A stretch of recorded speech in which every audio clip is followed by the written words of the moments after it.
नमस्कार दोस्तों, राधे राधे, जय श्री कृष्णा। दोस्तों, स्वागत है आपका फिर से इस चैनल पर।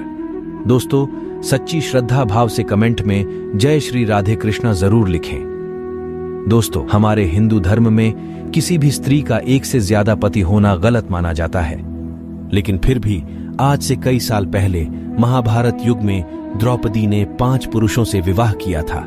ऐसे में सोचने वाली बात है कि आखिर उस समय ऐसी क्या मजबूरी आ पड़ी थी कि द्रौपदी को 5 पुरुषों से विवाह करना पड़ा था। और सबसे जरूरी, द्रौपदी ने अपने 5 पतियों के साथ पत्नी धर्म कैसे निभाया।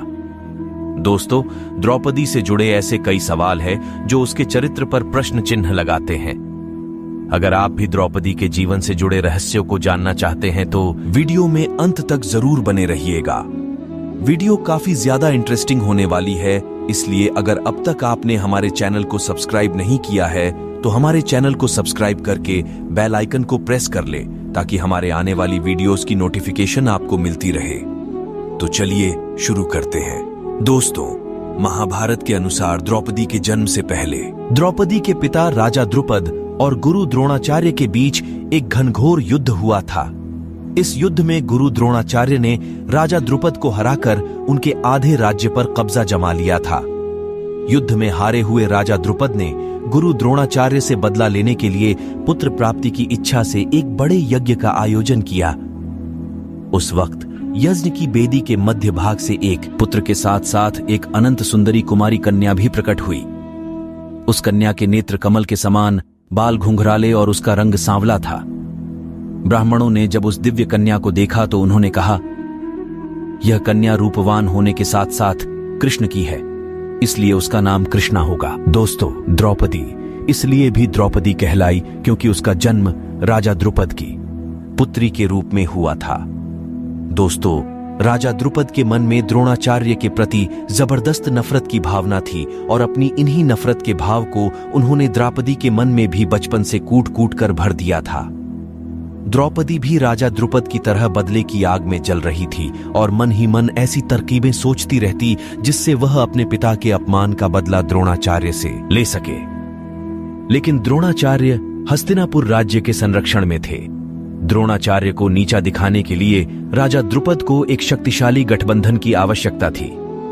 इसलिए जब द्रौपदी विवाह के योग्य हुई तो राजा द्रुपद ने द्रौपदी के स्वयंवर का आयोजन किया। हालांकि कृष्ण जानते थे कि धर्म की स्थापना के लिए द्रौपदी का विवाह अर्जुन से होना जरूरी है, इसलिए द्रौपदी के स्वयंवर के पहले से ही वह राजा द्रुपद के महल में आकर रहने लगे थे। कहा जाता है इस दौरान द्रौपदी की भगवान कृष्ण से काफी अच्छी मित्रता हो गई थी। यहाँ तक कि द्रौपदी ने भगवान कृष्ण से विवाह करने की इच्छा भी जाहिर की थी, जिस पर श्री कृष्ण ने यह कहते हुए मना कर दिया था कि वह सिर्फ ऐसी स्त्री से ही विवाह करेंगे जो उनके लक्ष्य के प्रति पूरी तरह समर्पित होगी, यानी धर्म की स्थापना के कार्य में उनका पूरी तरह से साथ देगी।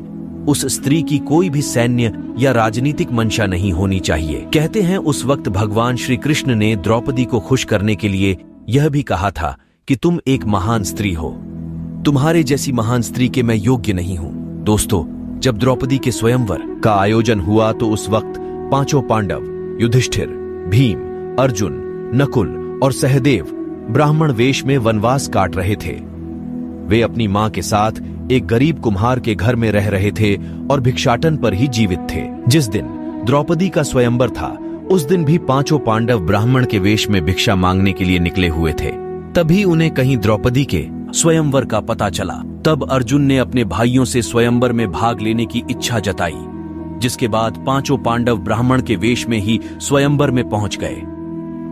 यहां स्वयंवर की शर्त के अनुसार जो भी धनुर्धर ऊपर घूमती हुई मछली की परछाई को नीचे पानी में देखकर उसकी आंख को भेद देगा, उसी के गले में माला डालकर द्रौपदी उससे विवाह करेगी। अर्जुन एक श्रेष्ठ धनुर्धर थे, इसीलिए उन्होंने मछली की आंख को भेद कर स्वयंवर की शर्त को जीत लिया और द्रौपदी को अपनी पत्नी बनाकर उसे अपने साथ अपने आश्रम ले आए।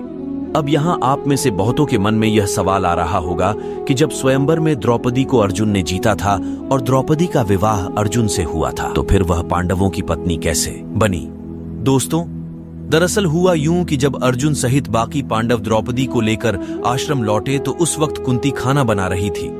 अर्जुन ने दरवाजे पर ही खड़े कुंती से कहा, मां देखो हम क्या लाए हैं। तब कुंती ने बिना देखे ही यह कह दिया, जो भी लाए हो पांचों भाई आपस में बांट लो। दोस्तों, यहां कुंती की भी गलती नहीं थी, क्योंकि रोजाना पांडव को दिन भर भिक्षा करके जो कुछ भी मिलता उसे वे अपनी मां कुंती के सामने लाकर रख देते थे, जिसे कुंती सभी में बराबर बांट देती थी।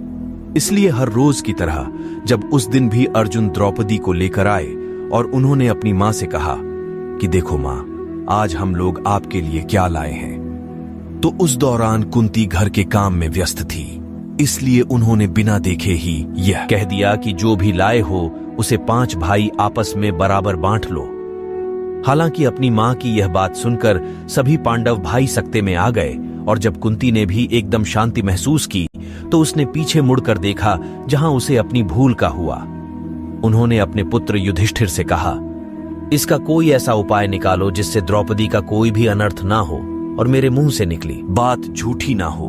हालांकि जब इसका हल युधिष्ठिर भी ना निकाल पाए, तब पांडव अपनी मां की बात का मान रखते हुए द्रौपदी से विवाह करने के लिए तैयार हो गए। लेकिन जब इस बात का पता राजा द्रुपद को चला तो वे काफी परेशान हो गए। राजा द्रुपद की चिंता को दूर करने के लिए महर्षि व्यास ने राजा द्रुपद को द्रौपदी के पूर्व जन्म की कहानी बताई। महर्षि व्यास ने बताया कि द्रौपदी अपने पूर्व जन्म में एक आर्षि कन्या थी। वह रूपवती होने के साथ साथ गुणवती और सदाचारिणी भी थी, लेकिन पूर्व जन्म के कुछ कर्मों के कारण द्रौपदी का विवाह नहीं हो पा रहा था। इसीलिए द्रौपदी ने भगवान शिव की घोर तपस्या की, और इस तपस्या से प्रसन्न होकर शिवजी ने द्रौपदी को मनचाहा वर मांगने के लिए कहा। तब द्रौपदी ने सोचा कि वरदान से उसकी सभी इच्छाएं पूरी नहीं होंगी, इसलिए उसने घुमा फिराकर महादेव से वरदान मांगा। द्रौपदी ने महादेव से कहा, हे प्रभु, मेरा विवाह किसी ऐसे व्यक्ति से हो जो धर्म का सबसे बड़ा झाता हो, जो सबसे अधिक बलवान हो, जो किसी विद्या में कौशल हो, जिसे नक्षत्रों का ज्ञान हो और जो सबसे अधिक सुंदर हो। द्रौपदी ने चालाकी दिखाते हुए यहाँ 5 वरदान को एक वरदान बनाकर मांगा। हालांकि महादेव द्रौपदी के मन की बात को समझ गए थे, लेकिन उन्होंने द्रौपदी को पहले ही मनचाहा वरदान देने का वचन दे दिया था। इसलिए महादेव ने द्रौपदी से कहा कि तेरी चालाकी को मैं भली भांति समझ चुका हूँ, इसीलिए अब तुझे अगले जन्म में 1 नहीं 5 पति मिलेंगे। यह सुनकर द्रौपदी चिंतित हो जाती है और महादेव से प्रार्थना करती है कि हे प्रभु, मैं आपकी कृपा से केवल 1 ही पति चाहती हूँ। इस पर शिवजी ने कहा, मेरा वरदान व्यर्थ नहीं जा सकता, इसीलिए तुझे 5 पति प्राप्त होंगे। भगवान शिव के वरदान स्वरूप द्रौपदी को इस जन्म में 5 पति प्राप्त हुए हैं। दोस्तों, इस कहानी को सुनने के बाद राजा द्रुपद अपनी बेटी द्रौपदी का विवाह 5 पांडवों के साथ करने को राजी हो जाते हैं। हालांकि द्रौपदी अभी भी 5 पांडवों से विवाह करने को तैयार नहीं थी, लेकिन फिर द्रौपदी इस शर्त के साथ तैयार हो गई कि 5 पांडव भाई आगे जाकर जिस किसी से भी विवाह कर सकते हैं, लेकिन रानी का स्थान केवल द्रौपदी को ही मिलेगा। कहा जाता है कि द्रौपदी के इस शर्त को मानने के लिए पांडव तैयार हो गए थे, जिसके बाद सबसे पहले द्रौपदी का विवाह सबसे बड़े भाई युधिष्ठिर के साथ किया गया, और उस रात द्रौपदी ने युधिष्ठिर के साथ अपना पत्नी धर्म निभाया। उसके अगले दिन द्रौपदी का विवाह भीम के साथ हुआ। द्रौपदी ने भीम के साथ अपना पत्नी धर्म निभाया।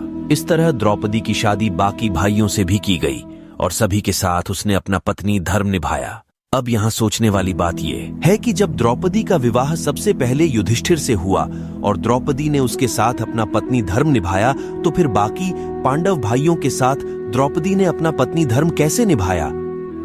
तो दोस्तों, दरअसल द्रौपदी हर बार पत्नी धर्म निभाने में समर्थ थी, क्योंकि द्रौपदी को महर्षि वेदव्यास से आजीवन कौमार्य यानी कुंवारेपन का आशीर्वाद मिला था। इसलिए जब भी द्रौपदी पांडवों में से किसी एक भाई के साथ समय बिताने के बाद दूसरे भाई के पास जाती थी, तो द्रौपदी वापस से कुंवारी हो जाती थी।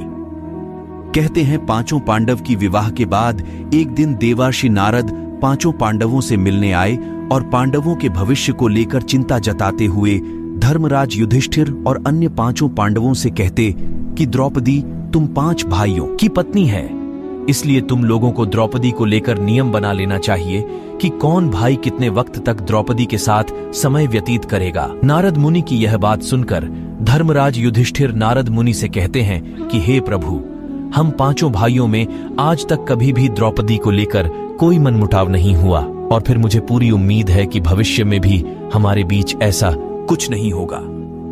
लेकिन हम आपकी बात नहीं टाल सकते, इसीलिए मैं द्रौपदी को लेकर आज ही नियम बनाऊंगा। महर्षि नारद के जाने के बाद धर्मराज युधिष्ठिर नियम बनाते हैं कि द्रौपदी हर साल पांडवों में से किसी एक के साथ ही समय व्यतीत करेंगी, यानी द्रौपदी 1 साल तक केवल एक पांडव की पत्नी बनकर रहेंगी। साथ ही जिस समय द्रौपदी अपने कमरे में किसी एक पांडव के साथ होंगी, उस वक्त उनके कमरे में कोई और पांडव प्रवेश नहीं करेगा। यदि कोई पांडव गलती से भी इस नियम को तोड़ता है तो उसे सजा के तौर पर 1 वर्ष के लिए वन में जाकर ब्रह्मचर्य का पालन करते हुए बिताना होगा। दोस्तों, कहा जाता है कि एक बार अर्जुन एक ब्राह्मण की मदद के लिए न चाहते हुए भी द्रौपदी के कमरे में प्रवेश कर जाते हैं। उस वक्त द्रौपदी अपने कमरे में धर्मराज युधिष्ठिर के साथ होती है। हालांकि अर्जुन धर्मराज युधिष्ठिर का नियम धर्म का पालन करने के लिए तोड़ा था, लेकिन फिर भी अर्जुन युधिष्ठिर की बात का मान रखते हुए वनवास चले जाते हैं। दोस्तों, आज भले ही लोगों के बीच बड़े छोटे का लिहाज नहीं है, लेकिन द्वापर युग में अपनों से बड़ों की बातों का मान रखना हर इंसान का कर्तव्य होता था और इसलिए पांचों पांडव ने धर्म के मार्ग पर चलते हुए हमेशा अपने बड़ों की बात का मान रखा। दोस्तों, इस वीडियो में फिलहाल इतना ही।